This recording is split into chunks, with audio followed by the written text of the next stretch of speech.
You're in for a treat right now. We're going to show you part two of our two-parter on Sergeant First Class Nicholas Moore, who wrote the book Run to the Sound of the Guns. And that's what this guy did.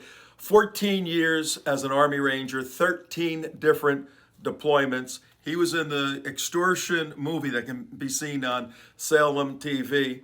And you got to see part one. So at the end of this video, you can link to part one. It's a separate story than what you're going to look at right now. Right now, Nick, who was involved in the rescue of Jessica Lynch, he was involved in the rescue of Marcus Luttrell, Navy SEAL, and he was involved in the recovery of the shoot-down of Extortion 17, August 6, 2011. No soldier has been involved in those three unique tragedies in our U.S. history. So Nick is the real deal. 14 years, 13 deployments, and you're gonna listen to him. He's not a over-the-top movie kind of Rambo character. He's a serious, professional, calm soldier, and you'll hear him detail generally and specifically information about Extortion 17. This interview is going to feel like a movie script is being written, but it's real life military logistics and warfare. It's fascinating. We want you to send this to your friends. We want you to go to Brighteon and subscribe to our channel. I want you to make a donation so we can continue our work. But most of all, as you watch this and look at Nicholas Moore, we want you to thank God for men like Nick, for Nick himself, and the fact that they have given so much for this country. These are individuals that truly run to the sound of the guns. Check it out. It's 2011, the night in Afghanistan. It was August 5. You have your team, and you're doing what before you hear something really bad just happened? So we had had a discussion with Jonas and Lou from Gold Squadron earlier in the afternoon. So we call it the start of the operational cycle. So for everybody else in America, that's probably the 3 or 4 o'clock time. That's when we're getting up to start the day, if you will. And so intelligence has been collecting on this guy for days now, and we finally got something that was probably about 70% plausible that he was. And we had just come off of being stuck, grounded for a few days with weather. And so it was, and we knew there was another weather front that was going to come in a couple of days. And so it's like, well, we didn't come here to just sit, and I don't want to sit and not do anything and then get stuck behind another weather pattern that's going to keep the aircraft from flying. So my platoon leader and I had a discussion while we were eating dinner that I'm okay with 70%, probability that he's there, and if not, it's a swing, and at least we let him know that we know where he is, and that we're chasing him. And so we came back and pitched that to. Hey Nick, hang on. For our audience, you're chasing this guy. Why? Who is the guy, and why are you chasing? So the target is the name is Quarry Tahir, and we've dubbed him as Objective Lefty Grove, and he's what we call a mid-level weapons facilitator and IED emplacer, and so he's kind of the broker, if you will. If guys call and say, "Hey, I need this," or "I want this," then he's the guy that's not necessarily the guy putting it in the dirt, but he's the guy who's facilitating those guys to get what they want. Okay. And so that's kind of the middle of the road on the target deck, if you will. They're the guys that lead us to the guys above them, and then so on and so on and so on up the pyramid until you get to the what we call the legacy targets, the Osama bin Ladens and those guys. And so then when we interrupt that, then it interrupts everything that's going on the bottom half or the bottom third, where the big army is out trying to get the guys who are the actual emplacers. Right. And so we're cutting the middle of the deck out, if you will. And so, we pitched that, hey, it meets threshold for what we're comfortable with to go on this objective. And seeing that it was on the zero illume cycle, that was basically the minimum threshold to go into the Tangi Valley for any objective, just based on the historical um, data that we had on the valley. They just don't like Americans, and they don't like Taliban or Al Qaeda either. They only like the people of the valley, only like the people of the valley. So they will fight anybody else who comes into the valley. So we knew going into it that it was like a 90% chance to be a gunfight. We had talked about this with Gold Squadron before, that hey, if we ever get an op in there, that just no going in. Go back and look at the historical target data from other operations inside there. It is a gunfight from the moment you put boots on the ground till you get out. So we knew going in that it was going to be a gunfight. At some point, it was going to, we were going to go to business or go to work.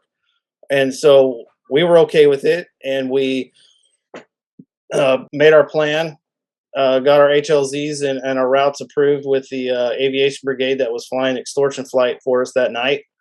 And infield with no issues, walked up out of the green zone, if you will, the fields and stuff in the bottom of the valley where we had landed, up onto the Tangi Road, and we're about 2.5 kilometers from the objective from the building we were going to. And when we landed in there, we knew that there was a ton of movement in and around and off the objective area. So that's where during the documentary you'll see people talk about, you got squirters going up the ridge, and you've got squirters coming down into the green zone. And so we just held on that road and got clearance for fires with the Apache gunships, and did 2 gun runs with the Apache gunships, and we killed 6 of 8, and nobody else was moving towards us. So we pressed the target, assaulted the target, and then went and cleared the 6 enemy KIA that we had, and then was trying to use the AC-130 gunship to talk us onto the 2 that had squirted out of that 8, and chase them through the fields for about a kilometer. And that's kind of where we pull the we call it yanking the chain, if you will. It's where we kind of stop the assault or the chase, because I can't support myself with my own guys that I brought. So I can't use my own machine guns if I get too far out. And then now we're talking about not being in like a wheat field or something. And now we're talking about moving into orchards and heavily treed areas where it's just me and nine other guys. So I can't mutually support myself. I can't be seen very well by assets overhead. And so it just kind of becomes one of those stopping points. And so called my platoon leader and said, hey, we're going to hold the chase here, and if they come back, then we'll deal with them. If they don't, but they present themselves, later on, we can use assets to engage them. And so we went back to the target building. I kind of got bearings back with what was going on the objective with my platoon leader, and decided that he wanted to clear one more building inside the objective area, just to kind of what we do call collect atmospherics, and just get a third party's opinion of who's supposed to be next door and things like that. And as that clearance is going on, that's when the fallen angel call had come. But before that, there had been a discussion with myself and Captain Phillips, and on the SEALs had said, hey, are you guys going to go chase this other element that's developing up in the north? And it's like, no, because we're pretty sure we have what we came for on this objective, so there's no point in dumping this to go into a 50-50 gunfight. So if they want to come down and play, then we'll play, but if they don't, then we won't. And that's when they said, hey, there's enough separation, do you care if we bring in the troop to start a second objective, if you will, to just do movement to contact? And we were like, no, that's fine, go ahead, good on you, and we'll just we'll link up when it's all over with, and we'll coordinate a joint exfil from the objective area. And so that's kind of how that discussion between Gold Squadron and us that night happened. And so we had hours after the last shots were fired on our objective. And so, we're moving into clear this atmospherics compound just to talk to the other males in this other compound, and we get the call that, hey, there are wheels up for infill, and okay, great, awesome. See, we've got to speed this up so that we're not, if we get in a gunfight, we're not shooting at our own aircraft on accident. How far were you? How far were they from you? What was the landing zone from where you were? 5 kilometers, so about 3 miles, Okay. which is plenty of space, for the weapon systems that we had on the ground. And so the deconfliction was there by space, and easy enough, and to share the assets was not unreasonable. I mean, if they needed a gunship or we needed the gunship, it was just a matter of a minute. Pointing the gun, basically. Yeah. Right, or rechanging an orbit, or if they wanted the Apaches or we wanted the Apaches, it was like a 1 minute time of flight. So the coordination was simple enough for that. So we get the infill calls with they're 6 minutes out, and then we don't hear anything, and we don't hear anything, and then all of a sudden, we get the radio call that it's a fallen angel, and I was dumbstruck by it, and it took me for a second, and I said, say that again on the radio. And so my FO said, it's a fallen angel. And I said, okay, now not to confuse things, but say it in English. And he said, the aircraft has been shot down. And I said, okay. And so we immediately aborted what we were doing, back out of our target. And without knowing anything else, we just threw the boys on the road to start moving. And we had the whole 55-man strike force was moving in about 3 minutes. Where were you standing? What were you doing when you heard fallen angel? And had you heard that term before? I hadn't heard it before, but we knew what it was. It's kind of one of those terms that you get briefed on what certain calls are, but when you don't hear it ever, then it's just kind of one of those, I have to think about what that term is, and which is why in my mind I was like, okay, I know what this is, but I want someone to say it in English to tell me exactly that is correct, that my mind is not playing tricks on me. And when it was repeated in English, what was your state of mind? I immediately just thought, okay, well, we got to go. We have to get off this objective, and we have to go, because I had known, with the Marcus Luttrell and the Turbine 3-3 crash back in 2005, that they're not going to commit another force in, and if they do, it's going to take time. And so we're the only thing that's there, and we have to go. And without being told to go, we just immediately started to go.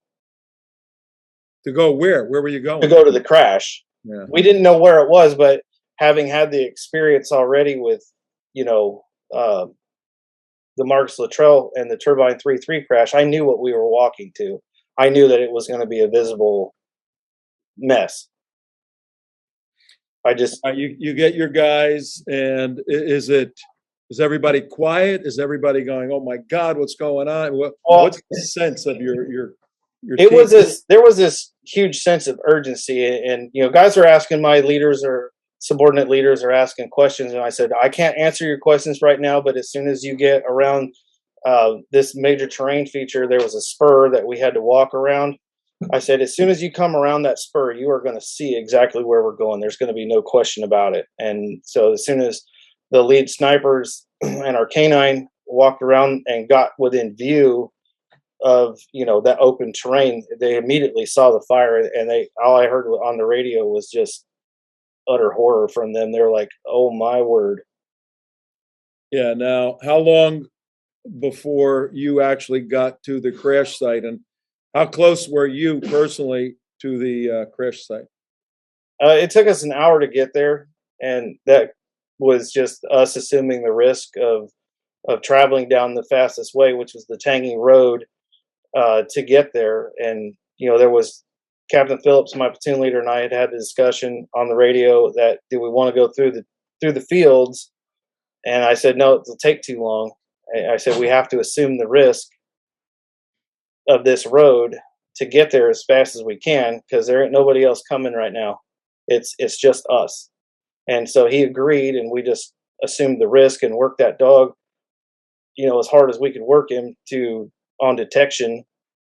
And so it was just mark things that the dog keyed on, and it was just radio calls to stay away from it and just move. And so we got to within about half a kilometer of the crash site, and I just did not feel comfortable taking the road up through the village to the crash. So we just jumped off the road and went the last 800 meters or so through the fields, trying not get in a fight, if you will, before we could get where we wanted to go. Because if we could get through the fields, then it was just a short, 300-400 meters to get to the crash site from that bridge. Now, I want everybody to understand, our viewers, that Nick isn't telling us about a script that he's planning on writing for a movie. This is a real life experience. Horrible situation, a fallen angel. They know nobody's coming. They're in very bad territory, and this is army-bred people. We gotta go. We gotta keep moving. You don't do it foolishly. I want the people who are listening and watching to understand the magnitude of the courage and commitment that Nick and his team, these 55 guys, had, not knowing if they're coming back or whatever. They knew they had a mission, they had to go. All right, so you go and you get there, and what happens? We immediately push in to secure the crash site as best we can, with the small of a force that we have. 55 people is a large element, but when you're talking about trying to secure this big of an area, it was kind of thin, if you will. I would have liked to have maybe 30 more people, but we didn't have it, so we just kind of spread out as best we could and secured it as best we could. And so that's 3 machine guns on the ground, 2 rifle squads, spread out, trying to secure this crash site so I can keep one 9-man squad free to actually what we call work the crash. And that's looking for survivors, and and after there's no survivors, then it's immediately then those 9 guys are getting pushed to conduct the recovery operations, as this is happening. And this is all still before the sun's even come up yet. This is probably 4 a.m. local time. And for our audience, in terms of perspective, if 1-7 went down in the middle of a football field, right in the center, how large was the crash scene? It was pretty well contained, as far as like it wasn't strewn across the mountainside or anything, other than the just based on the way that the aircraft was struck. Days later, when I got to watch the Predator feed and actually see the impact of the helicopters, or the impact of the rockets to the helicopter, the rotor assemblies separated, and so they had centrifugal force and momentum had carried them off in kind of different locations, but still within this bubble of what we're calling the crash. And then the rest of the helicopter, the main fuselage of it, just basically dropped straight out of the sky into this creek bed, and then it just burned up. Everything was contained within a football field? Oh yeah, well within probably half a football field. And now you're on scene, and we, in the movie, and people need to go see Fallen Angel, call sign Extortion 17, there is footage from, I think, the gunships. And the footage is from the Apache gunships, and then there's footage from the AC-130 gunship. And you can see, I think it's 4 or 5 bodies outside the crash site, the burned and broken metal. How many guys were there actually outside? There was, hang on, because it was there's either, and this is just time is messing with my memory here. It's 6 to 8. because a couple of them were Afghans, and so I know that for a fact there was 4 SEALs for sure that were thrown out, and there was 3 Afghans that got thrown out. So that's 7, and I'm not going to say there's 8 and only be 6 or 7, and Right. but there were a few. And again, for our audience, you need to read Don Brown's book, The Cover Up of the Shoot Down of Extortion 17. There were 30 Americans on board, and 17 of whom were U.S. SEAL Team 6, and then 8 Afghans. Now, you served, did the 75th serve with Afghans? Yeah, we had 7 Afghans on the ground that night with us. All right, so you're there. Give our listeners, our viewers, a sense of your feelings. I mean, you gotta lead your team. You got work to do, but you're watching an army helicopter. Your people. You fought with these guys. You probably knew. Did you know you knew these guys, right? Some of them. Yeah, I mean, for the most part, I didn't. We weren't like pals outside of work, but we have a working relationship where we can talk and converse and share information or whatnot. Well, this is the kind of stuff that so dramatically impacts the psyche of people that not only does it change your lives, but sometimes for the negative. How did you being there that night impact you mentally? I think the hardest thing was while we were walking to the crash to recover it, we're trying to get as much information on the ground. So we know that there was 1 aircraft that had been shot down, but there's always a pair, so there's always 2. So the biggest thing that I wanted an answer for as an enlisted guy, I'm responsible for people and numbers and equipment accountability. So that's my job. The lieutenant or the captain who's in charge of the platoon, he is, in essence, he's the leader. That's his job title. He's the leader. So it's my job to make recommendations and advisory judgment calls to him based on my working experience and my years of experience. And that's the easiest way to explain the officer enlisted, why there's one of each. And so, because I have the experience in years and he has the college degree, which gives him the leadership ability, if you will. Supposedly, anyway. Right. And, so it's always, we always call it breaking in a new lieutenant when you get one.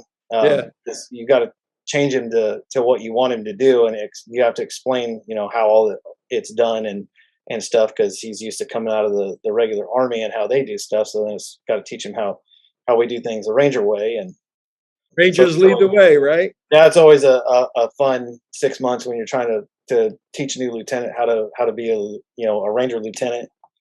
So it was case in point was trying to get him to get a number from the jock on how many people were on that aircraft, because in my mind we came in, we were split force across both aircraft. We had 27 on one and 25 on the other, or 28 on the other. And so in my mind, I'm thinking, okay, well, there's still at least half the force on that other aircraft. And then when he said it's an empty ship, my jaw hit the road. And it wasn't that it was tactically a wrong decision. It's what we call a risk of force assessment. And if I can not risk 2 aircraft and I can put all my guys on 1 aircraft to get them into the fight all at once and not have, an issue with if contact's made by that lead aircraft and that second aircraft's not going to commit to the HLZ, then only half my guys are on the ground. But when you can put everybody in 1 aircraft, risk 1 aircraft, get everybody on the ground and into the fight at one moment, it's not it's not a wrong decision. So they made that decision. I was floored that, that number would just,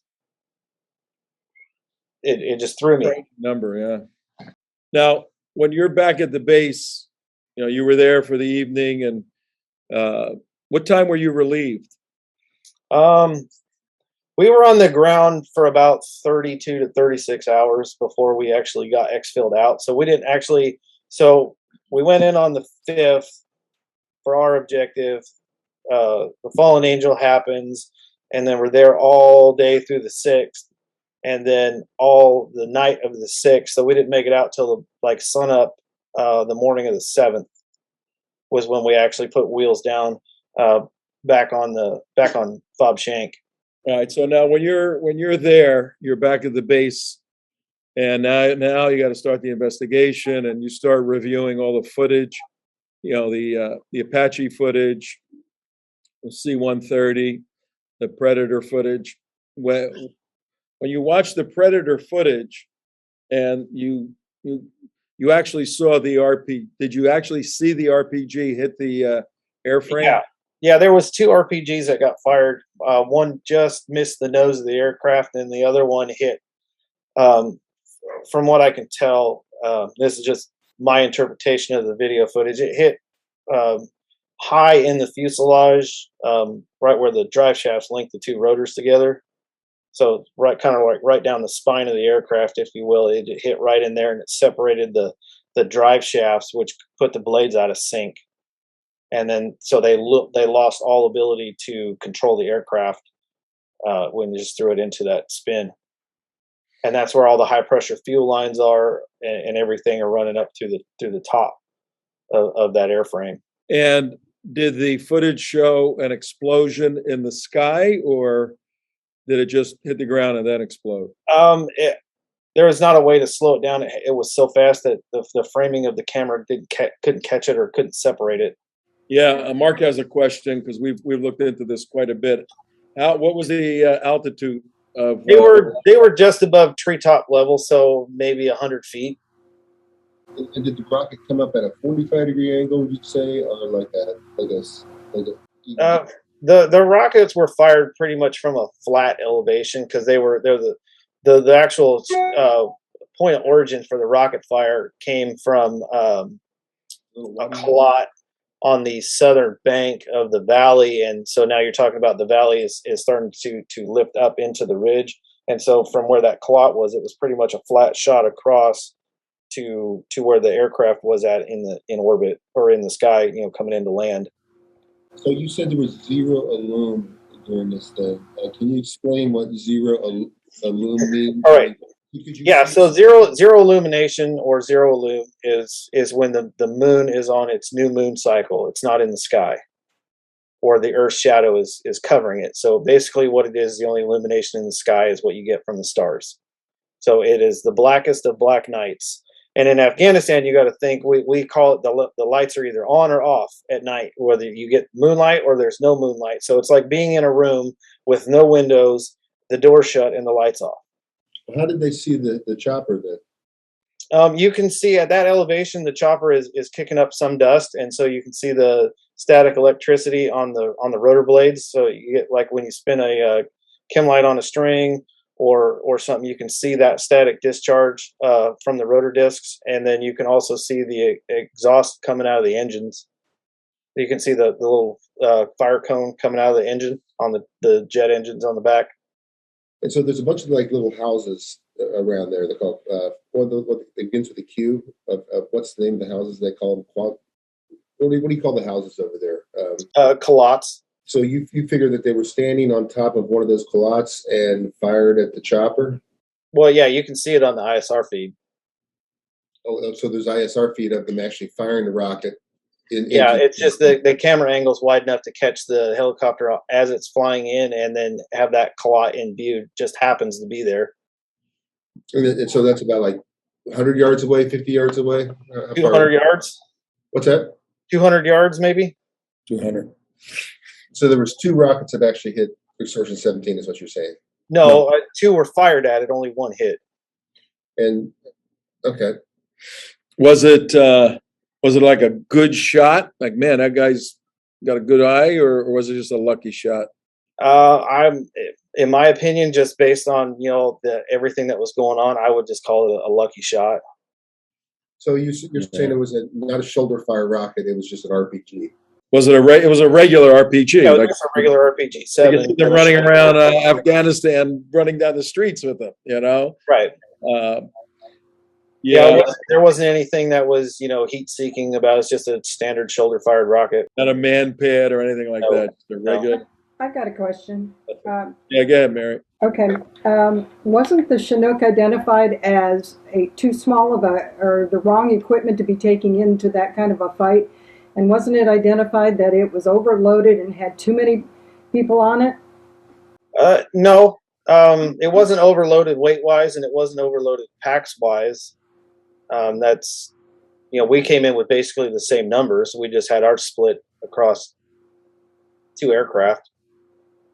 I thought somewhere in Well, down. I think what you're referring to, Mary, is that there's more sophisticated helicopters. Right, and that's the SOAR aircraft. But Yeah. at this point in time, we've got more. The way I like explain it to other people that I know that have asked this question is, we have more assault forces in Afghanistan than we do special operations aircraft to transport everyone to an objective every night. And so it came to the point where we needed more aircraft, and the only way to get them was to ask the conventional army to dedicate some aircraft to help support our mission set. So the easiest way that I can explain it is, yeah, we don't like to do it, but if we need to do it, we'll do it. So a perfect analogy is, you drive a Ferrari to work every day, and that's your personal transportation, but your wife has a Prius, but your Ferrari has to go to the shop. Are you going to take your wife's Prius to work? Got it. No. I've raced Ferraris. I'm not driving a Prius, okay?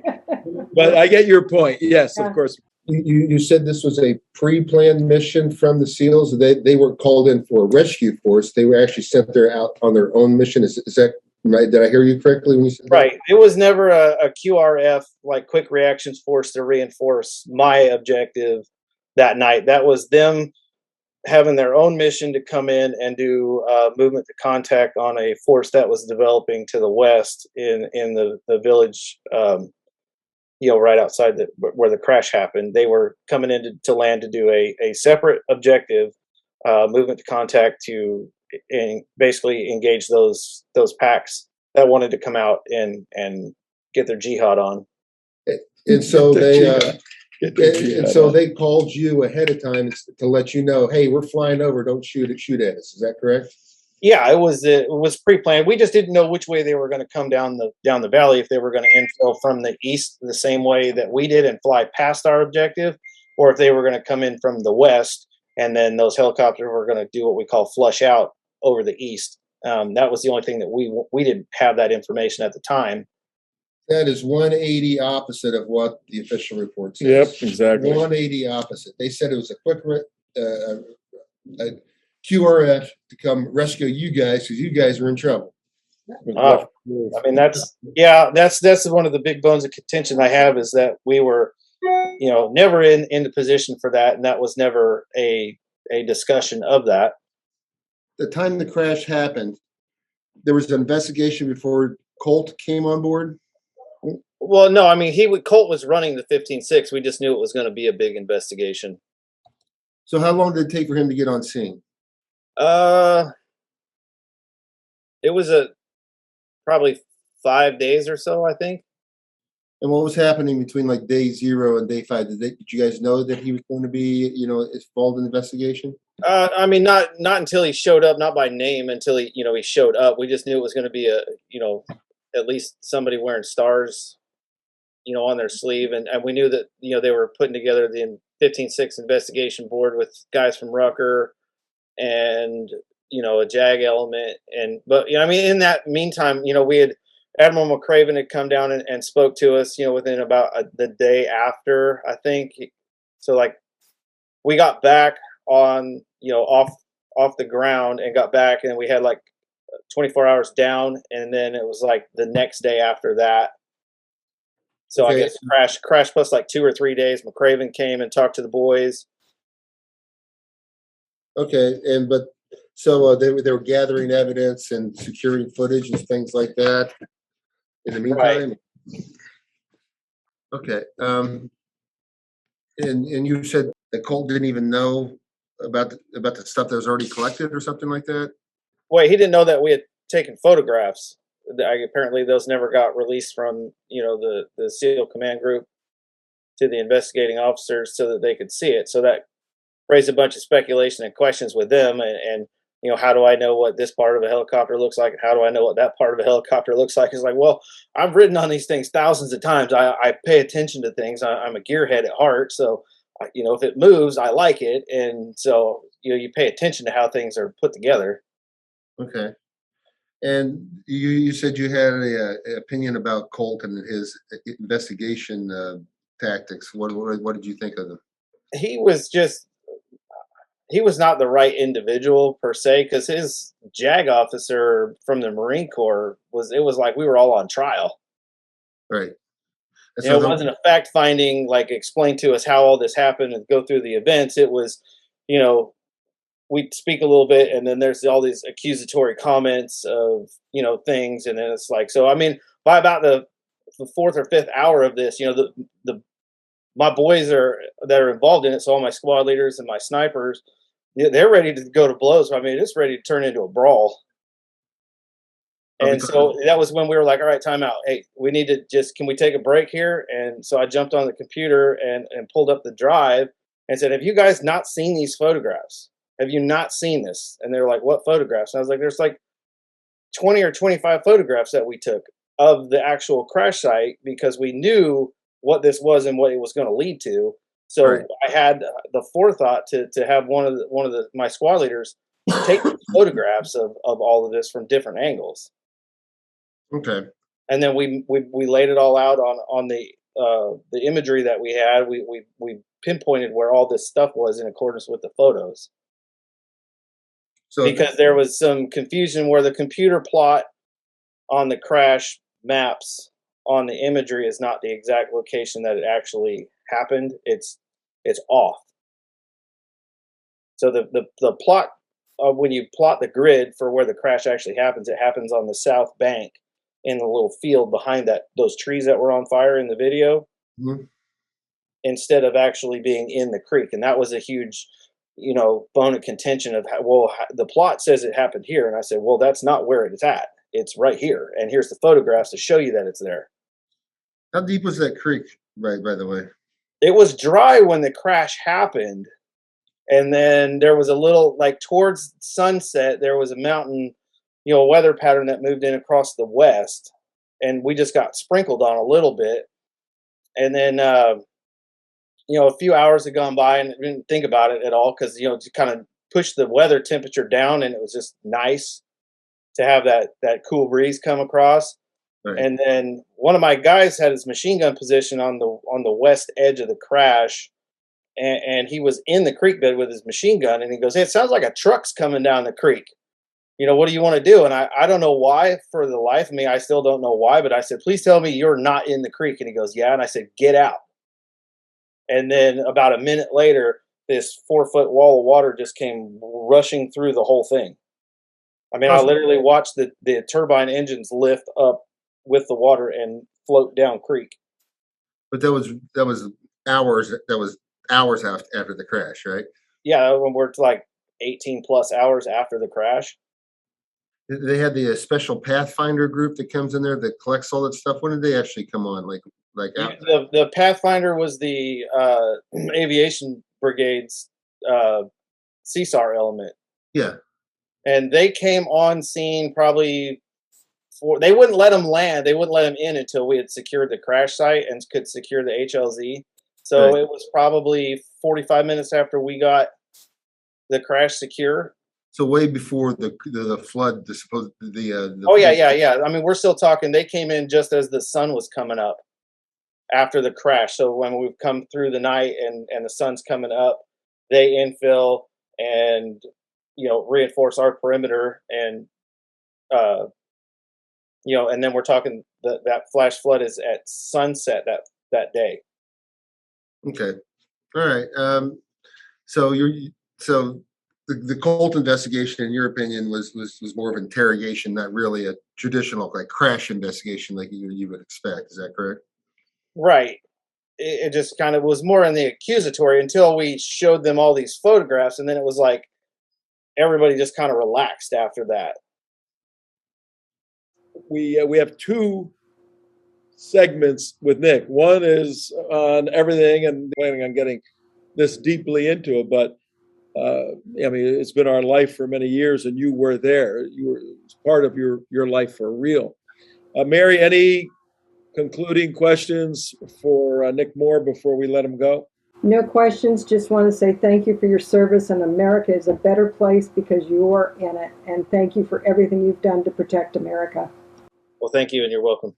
All right, Nick, why don't you, my thought, a wonderful opportunity to spend some time with you and let our folks learn a little bit more about you. How could they get your book, Nick? Or if they want to contact you, how can they do that? My book's available on Amazon, and it's at Books A Million. Anywhere you can order online, you can pretty much find it. But Amazon's probably the easiest. All right, Nick, you may have been a good sergeant in the Army, but when you're selling a book, you have to tell the name of the book for the people. We gotta tell the people, we'll put it up on the screen. What's the name of your book? The name of the book is Run to the Sound of the Guns. And why should I buy it, Nick? I'm helping you out here. It covers my 13 deployments Really in Afghanistan and Iraq, and covers basically the first 11 years of the conflict, and it gives it from a shooter's perspective. And when you wrote a book, let me sell it for him. no, You know what? This is a great book, a fantastic book. It's a real life story of Jessica Flint. You've seen the movie, you've seen the play. You can go on that direction. and Marcus Luttrell, And and Rambo too. And Rambo too. So, Nick, what thoughts would you like to leave with our audience today? I have the unique, distinct privilege of saying that I'm the only individual that has been associated with all three of those operations. I don't know why God picked me to have that, but I have that experience, and I have detailed my memories and recollections inside the cover of that book. Okay, and I think if folks get it, that was good. They'll be a better person for having read your book and being inspired by your life. And God, speaking of God, saw fit to. We never got into you getting shot up. How'd you get shot up? Oh, it was For 2 another months video, after the. Tom. What? That's for another video, I know, but just give us the short story. How'd you get shot up? It was 2 months after the Extortion crash, and we were in Baraki, which is a village on the east side of the Tangi Valley, and we were conducting a raid, and I just happened to put myself in a position that I shouldn't have done, that I preached not to do, 1,000 times before, and just situationally, I just decided to keep a door open by sticking my leg across it, and then they took the opportunity to stitch me up. Oh boy!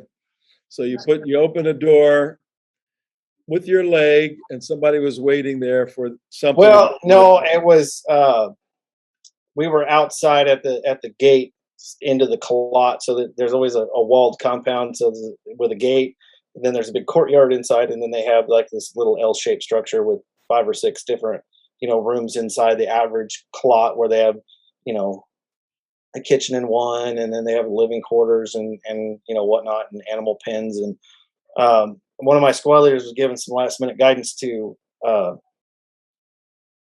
his guys, and he turned back to talk to him, and the gate started to swing shut, and I just shoved my leg across the opening to hold it open so that we didn't lose the guns inside that we had, as for the gate to close.